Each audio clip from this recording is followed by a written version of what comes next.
Hi, everybody, and welcome to another edition of Let's Talk Ghosts. And today we have chosen to talk about the show Help My House is Haunted and Celebrity Help My House is Haunted. Right. Now, I've been watching these for a couple of years now, since they started. I think you have as well. Mm-hmm. But it surprises me that we never actually got around to talking about it. Yeah. So today we watched just one episode, season 4, episode 4. And we'll talk a little bit about it, but a lot of these are stuff in generic terms, really. They follow, just like many other shows, they follow a specific pattern. I really enjoyed this one. Yeah.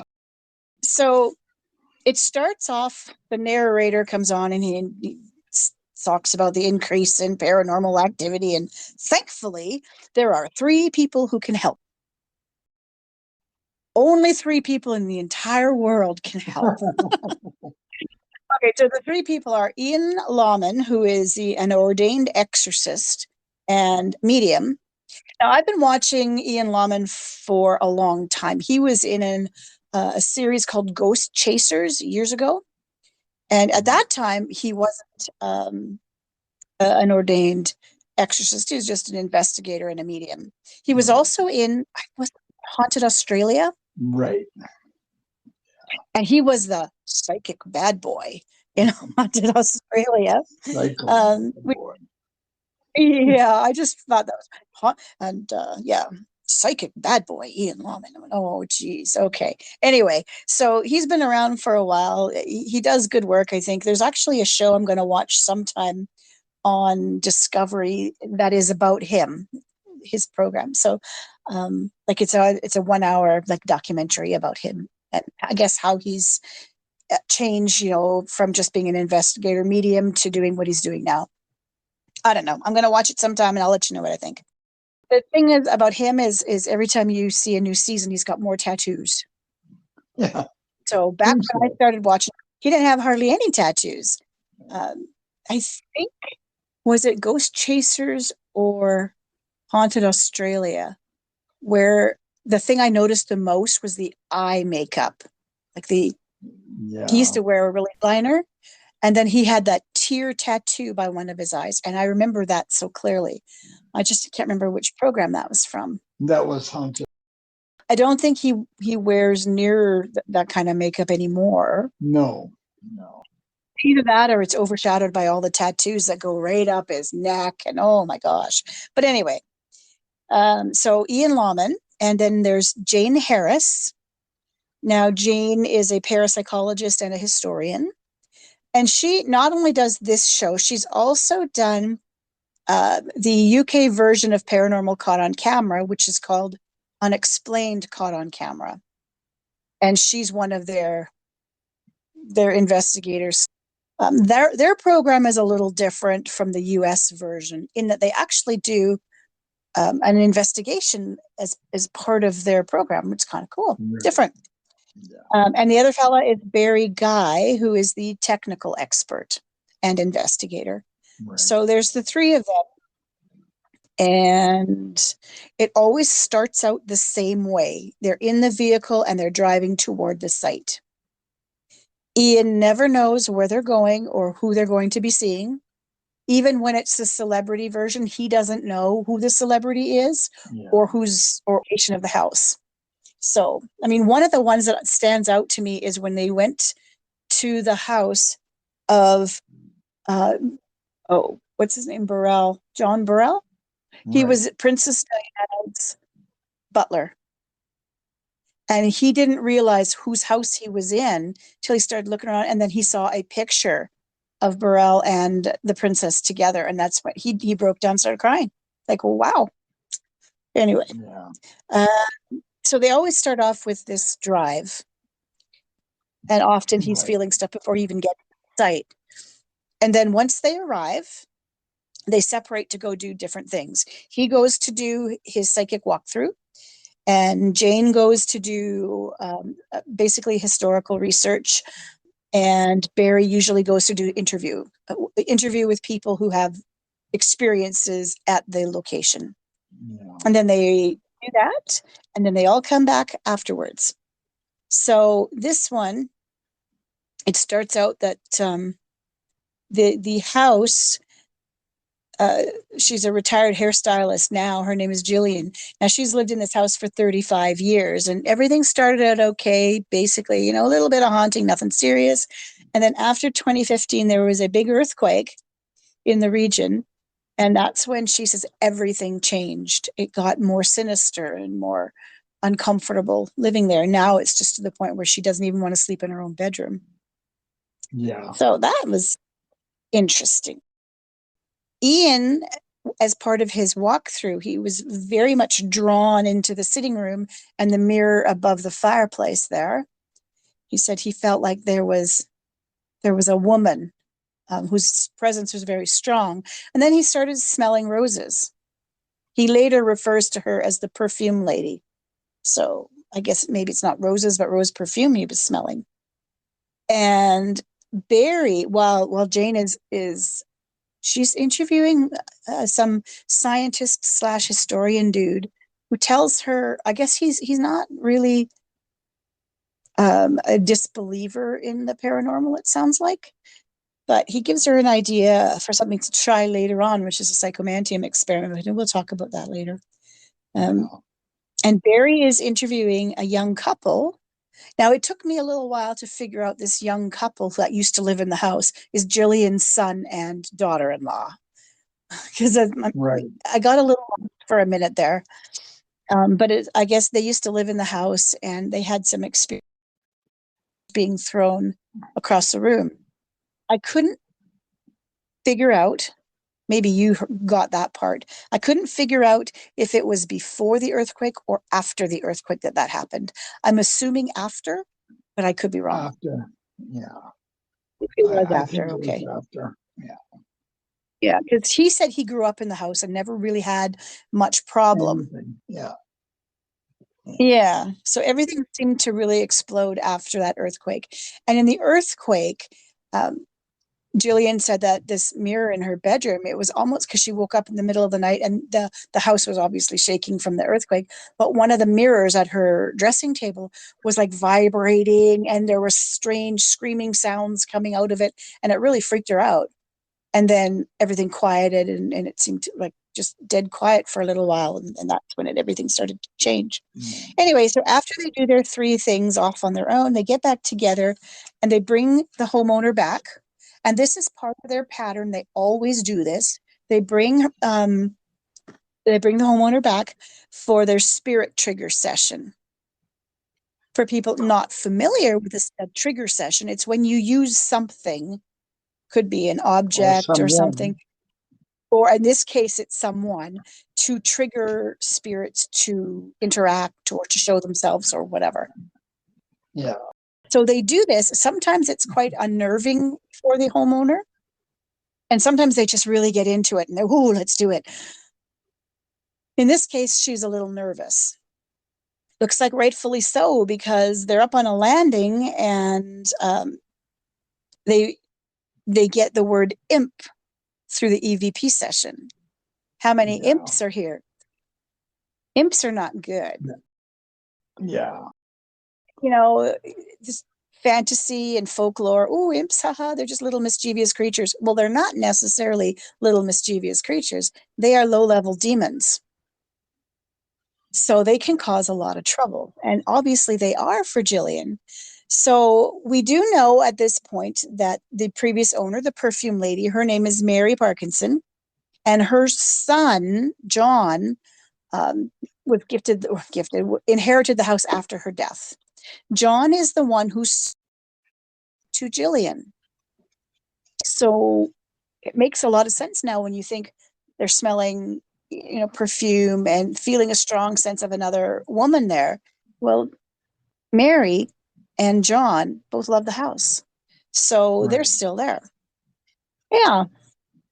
So after Jillian leaves and we've discovered all this stuff, and what always happens, again, it's part of the formula, the 3 of them go back to wherever their nerve central is, and they form their plan of what they're going to do. Sometimes the planning stage gets interrupted because activity starts right away and then they get up and run and go. And sometimes it doesn't, so they can sit there and actually formulate a plan. In this case, it kind of happened. They had time to formulate and then stuff started happening. So they decide to start in the first floor salon / living room. And that's where Ian came in and sensed the perfume lady.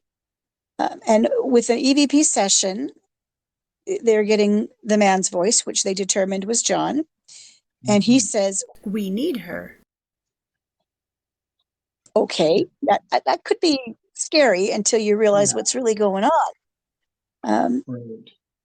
But they figured out that we need her to take care of the house, to love the house as we did, kind of thing. And that's what they kind of figured through various means.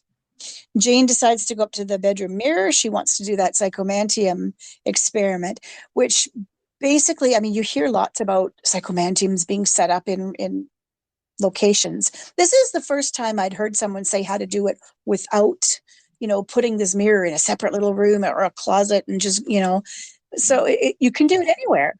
And basically she sat in front of the dressing table staring into the mirror, and she put a towel over her head, basically blocking out the sides and the back. So she couldn't see anything except the mirror in front of her, like see what's behind her through the mirror. Right. That was cool.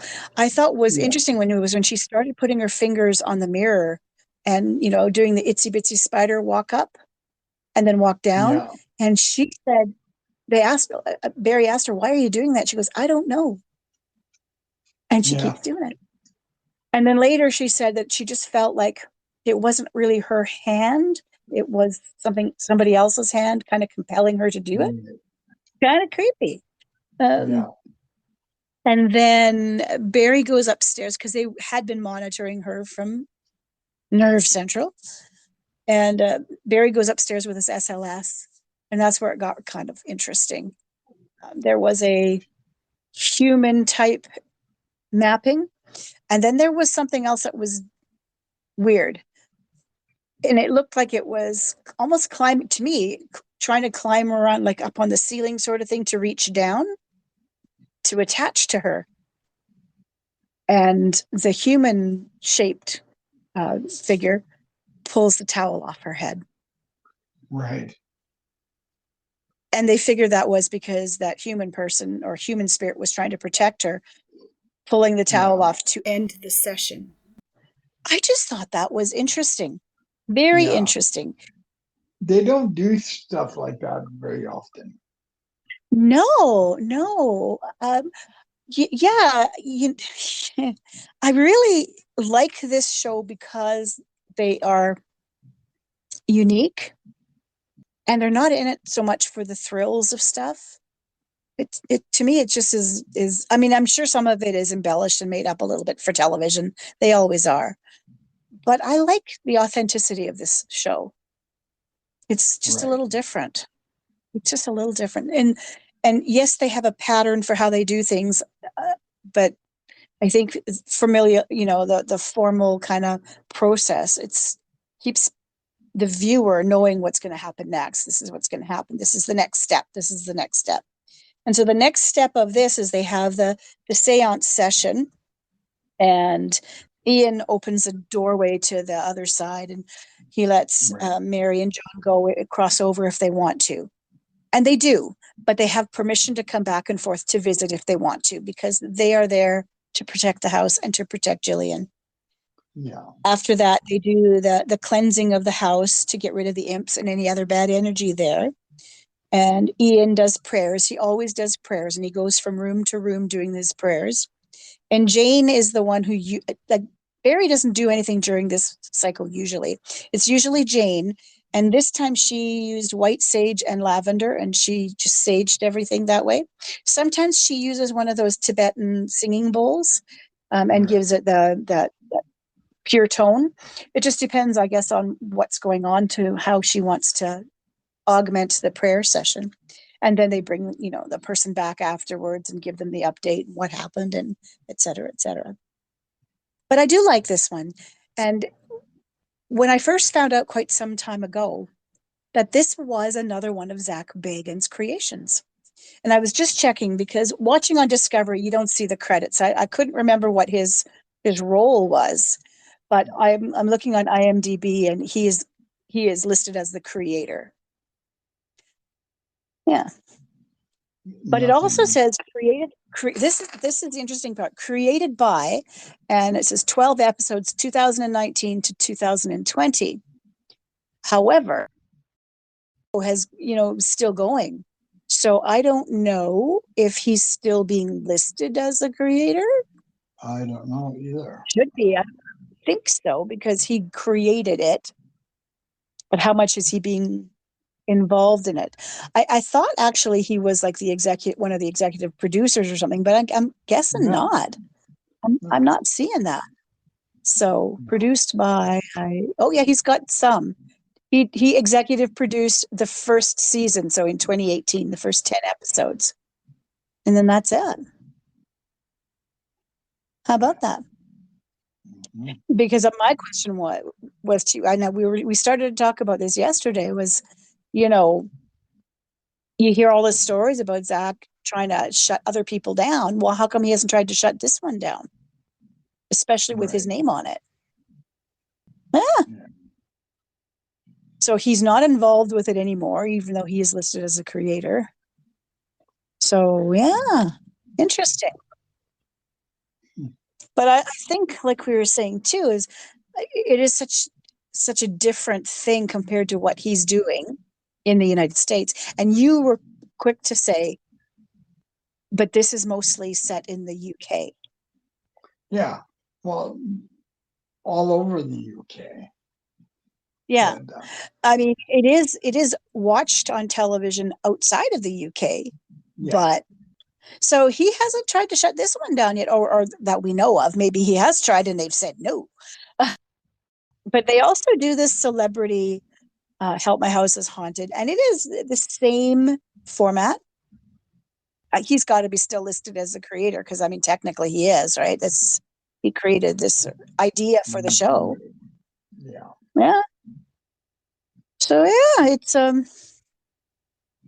they do have let's see, Ian Lawman. Ian Shaw is the narrator. Right.